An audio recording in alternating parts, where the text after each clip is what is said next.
So this project is something that hasn't happened yet. In fact, we're calling for funding for it. But what I thought would be useful is to share the framework that we're using in this, because I think it helps us to shift the focus away from the teachers, basically. So looking at using systems theory to explore out-of-field teaching. So you can see the people there. There's Greg's here, Janet, Susan, Connie, and Emily are here as well. And Merrilyn's on holiday, and so is Seamus. So looking at just setting the context from the Australian perspective, yes, persistent teacher shortages, particularly at the moment. It is a common solution to assign teachers out of to subjects and also out of phase. There's some more recent figures from Oates that's using data that's a new data system that's being generated in Australia in the absence of data for many years. We've got 40% of maths teachers, so higher than what we'd said before, 36% of humanities teachers, 29 science and 28 English. Now those subjects are significant because this project focuses on those subjects, all of those subjects. And we focused on those because they, as Yasser indicated, they represent the bulk of the teaching hours that are done in school. And so if you've got very large proportion of classes that are being taught by out of field, then that represents quite a lot of the curriculum time. So teaching out of field ultimately masks the truest extent of the teacher shortfall. That's another one of the issues that often we forget to mention, that, okay, we've got the teacher shortfall, but if we fill it with out of field, we don't really feel the true extent of the problem. And so it does present as a significant issue facing the whole of the system.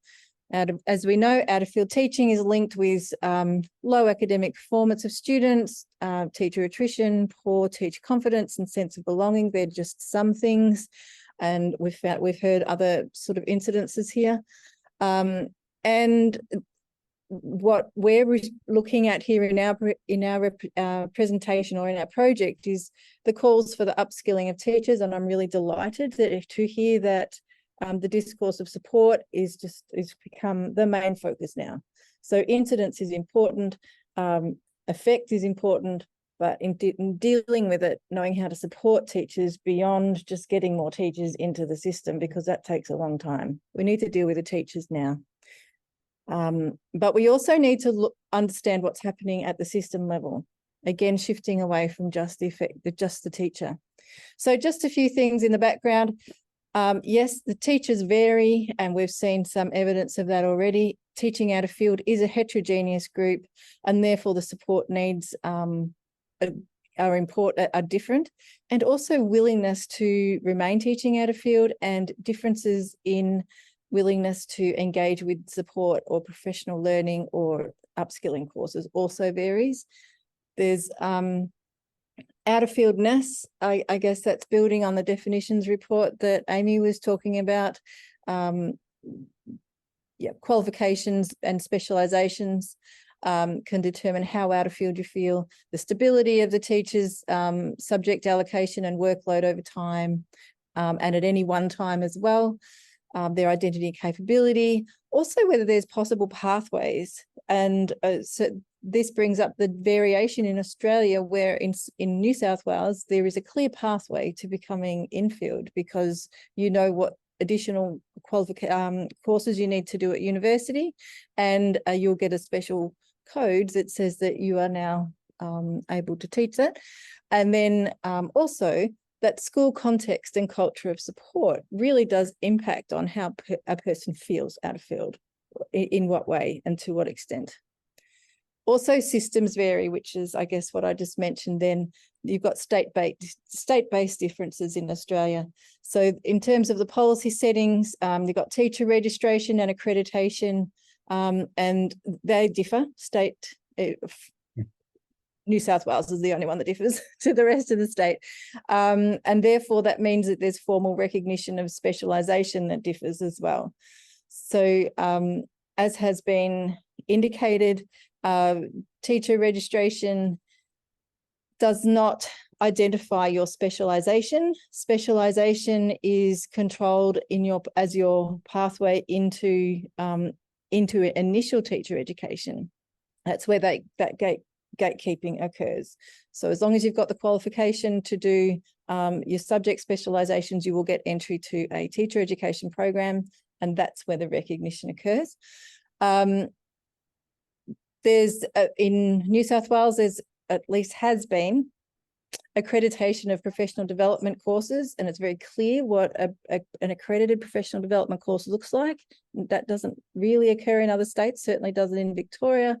But teachers will identify, they will have to show evidence in their yearly review that they are undertaking professional development and that it's aligned with the teacher standards. So while it's not accredited, they still do need to show that how it's impacting on their professional learning over time. Pathways to re-specialisation and acknowledgement of these differs, as I've already indicated. So in addition to that, and as a result of that, you'll find that there's differences in the history and cultural expectations around teachers to re-qualify. So what I've called re-specialisation. And this has been evident in data as well as anecdotal, talking to teachers. I remember talking to a teacher when my daughter goes to school. I said something about qualifying because he was teaching his maths. Why would I want to do that?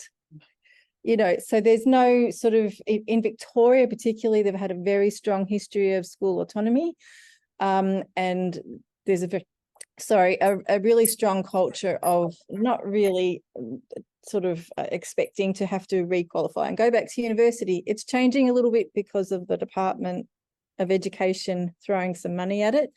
But an example of that is that we've got courses for teachers, they have 0.2 off their school, so a day off a school a week, and their course is covered, and we still can't people to come and do a science re-qualification course. So maybe COVID plays into that and the teacher shortage and all that, but just because you build it does not mean that they will come. So what do out-of-field teachers need to learn? I won't labour this, but there's various research that identifies that obviously there's new subject matter knowledge that's required and the teaching approaches that do that, but also how students behave and learn across different subjects. That's needed to be understood, how to make the content relevant. Research shows how to translate what they know from their in-field practices and knowledge into their out-of-field teaching, and that becomes a boundary object to enable them to cross the boundary better or easier, re-establish continuity. And there's a few other things there. And the last one is how to remain a passionate teacher despite teaching out of field. So legitimising government funding to upskill teachers. Okay, so here we move on to the focus of our study, which is we're using the language of professional education, PE, to avoid the strangeness of professional learning or PD, professional development. You know, there's mixed language. So, and we are sort of looking at that notion of re-specialising, and just doing a PD course, you can't really say that's re-specialising. So looking at that deep commitment to wanting to upskill. So the rationale for the study is saying that there's limited impact because of these cultural norms, and that differs across the country of Australia. And we're unlikely to be able to solve the problem of out-of-field teaching in any quick way just by bringing teachers in. So we need to think about the career trajectories of teachers and how they can incorporate out-of-field teaching as part of a career trajectory in a way that builds their confidence, capability over time, and that then also consider re-specialising so that they're no longer out-of-field. So there's a number of factors there that can influence that pattern of uptake of professional education. School priorities, how policy contributes to that culture around PE uptake, the roles of the different stakeholders in providing. Yesterday we heard about subject associations providing really cool programs And, you know, do you have access to those? And also motivations within the system. So the aims of our study is going to be to model the ecology of an education system that would shift cultural norms that currently undervalue respecialisation of out-of-field teachers through professional education. So we're wanting to look at the factors that influence teacher uptake of professional education, and also what's the ecology of an education system that values diverse ways towards teachers becoming in field. So we're looking at the range of opportunities that are currently available, factors that influence those in terms of its uptake, and then mapping an imaginary sort of ecosystem that works.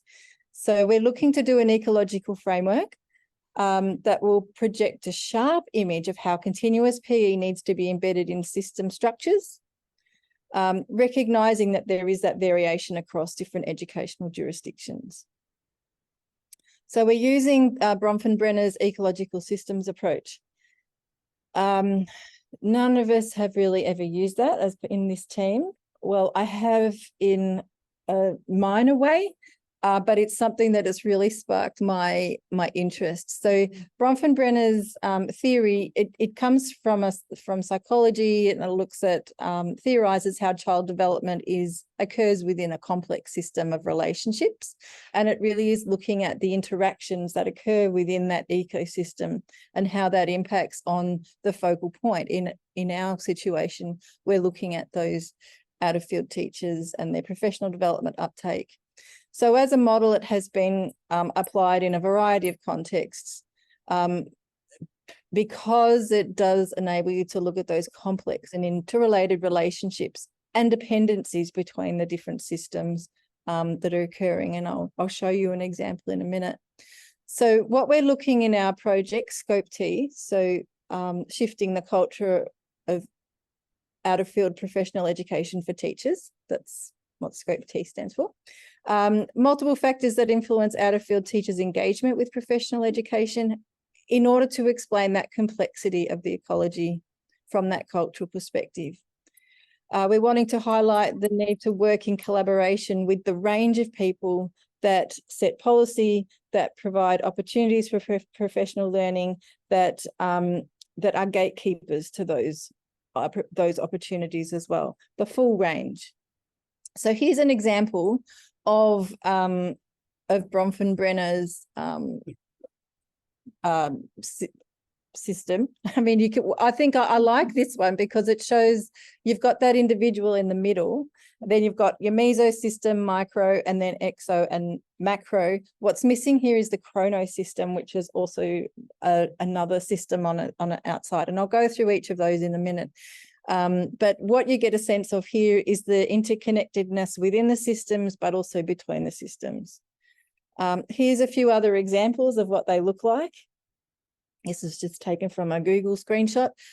Basically, it's a relatively flexible structure that I think is going to be quite useful for this. So what does it look like then if we apply it to this particular problem? The microsystem in this situation, remembering that you've got your out-of-field teachers and their PE opportunities in the middle, that's the focus. So closest to their teacher is what you call the microsystem. It's their immediate environment. And in this context, we're talking about how do those immediate relationships of those things in the brackets there influence the individual out-of-field teacher and how they engage with their own professional learning as well. Outside of that, you've got the mesosystem, which actually is sort of the connections between the parts of the microsystem. That's how it's conceived. So what's the relationship and impact between an out-of-field teacher's immediate relationships and also looking at those other external relationships in the school? Further out from that, you've got the exosystem, which is your indirect environment. And here's where the organisations, processes, policies, those PE opportunities, that's where they are situated. So you can look at how those are derived and how the interactions determine how, would indicate how the teachers are engaging with those. Macro system is the broader social and cultural values. So how does the broader cultural value and beliefs relating to quality teaching and specialisation influence teachers' decision-making? The chrono system is the one on the outside, and that's looking at change over time. And I think that's particularly pertinent at the moment. We've got this current teacher workforce shortage that's amplified. You've got policies that change, and you've got different types of availability of PE over time as well. So these are on the right there. You can see the various parts that we're considering. Yes, you can see it clearly. So it's ITE, it's the various research communities, PE providers, schools, subject and principals associations, as well as government. So we're considering all of those as part of that ecosystem. And what this allows us to do is to examine those cultural surrounding of professional education and represent the various interactions. All right, I'm going to hand over now to Susan. Okay. Are you sure, Linda? You're on a roll. I'm happy if you want to go forward. Well, maybe if you could just explain, just because it's just capping on what you did yesterday, maybe the diagram on the right. Sure. So we're also using reflexivity theory as another lens to be able to interpret the circumstance that all our stakeholder groups are in and believe and want to do around the out-of-field teacherness and the uptake of professional experience. So we're looking at, if we put an out-of-field teacher here in the middle, we're getting them to sort of articulate their beliefs about what they think it means to be an out-of-field teacher, what they would like to do about it, how they believe problems can be fixed, and so on. And then sort of get them to also interpret maybe the culture of people, time and place that they're working within. So even if they would like to uptake some professional education in this area, what are the culture that they're working within? Is it preventing them, or is it helping them enact this decision? And then the structures around it. So in some schools, we know that funding is quite critically tied to a teacher's in-field area rather than an out-of-field area. So some structures can also work against rather than support. So it's about being able to identify which properties are helpful or enable people or constrain decisions, and then which one is the most powerful and what can we do about it? So by the time we've identified our properties and deliberated the extent of their influence, we can then, or the person can then formulate and dedicate a plan for action. So I might hand back to you now, Linda, if that's okay. Yeah, thanks very much. So combining that ecological approach and that reflexivity theory, it does enable us to look at those influences I've indicated. But what I really like about having these two together is it enables you to look at those enduring forms of interaction that lead to the development. So it's those enduring forms, so the things that actually make a difference. I think that's really important. I'll skip to this one, which is the methodology, and I'll probably stick with this one. Because this is what we'd like to do, and I think we are going to do it. We just have to find money for it. So, but we want to develop the ecological framework over time through interaction with people, through an interview study to begin with, to look at the state and subject factors. So that, remember, we've got 4 different subjects here. Doing a national survey to look at more national, to sort of see the scope of the issues, which particular features have greater sort of impact. So that'll enable us to understand the scope. Then we want to do a Delphi study. So, and we're wanting to do Imagineering by discipline and other stakeholders. So Imagineering an ecological framework that actually gives us that outcome of a system that values professional education with multiple pathways. I might just skip to the last slide. So what we're hoping to expect from this then is to contribute to that development of a more effective and resilient education system, because ultimately that's what we're looking for. We want a resilient system in the face of out-of-field teaching. Also to frame that culture of professional education in a way that sustains the adaptability of teachers, looking beyond the lived experience of individual teachers to look at the system. That's ultimately what we're trying to do, and identify those policies and practices that actually make a difference to contribute to what would be an ideal ecological framework. But what I really like about this project is that we're reconceptualizing the problem of out-of-field teaching and out-of-fieldness,